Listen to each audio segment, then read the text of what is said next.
આપણે પત્ર લેખનમાં જોયું હતું કે જમણી બાજુએ ઉપર શું આવવાનું છે, તો પત્ર લખનારનું નામ સરનામું. હવે અધિકારીના સંદર્ભમાં જ્યારે આપણે લખીએ છીએ ત્યારે ત્યાં ખાસ યાદ રાખવું કે પરીક્ષાની અંદર અહીં પત્ર લખનારનું નામ સરનામું છે, તો એ નામ સરનામું તમારે તમારું નામ સરનામું લખવાનું નથી. કારણ કે આપણે આપનું નામ સરનામું લખી દઈશું તો એ પેપરને યોગ્ય નહીં ગણાય. કારણ કે લેખનની જે પદ્ધતિ છે તેના સંદર્ભમાં જે નામ સરનામું લખવાનું છે તેમાં અ, બ, ક અથવા ક, ખ, ગ કંઈ પણ નામ એવી રીતે આપવાનું, કોઈનું પણ નામ નહીં આપવાનું.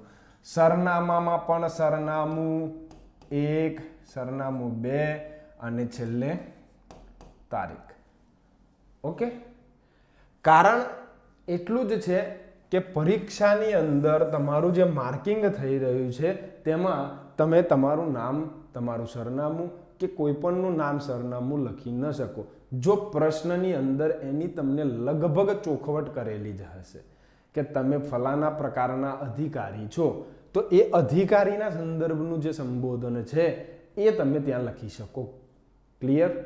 તો પહેલો ભાગ જે છે પત્ર લેખનના સંદર્ભનો, તેમાં નામ સરનામું જે પત્ર લખવાનો છે તેનું એની તરત સામે નીચેની લાઈનથી લઈને આ બાજુ જ્યાં પત્ર મોકલવાનો છે તેનું નામ સરનામું લખવાનું છે.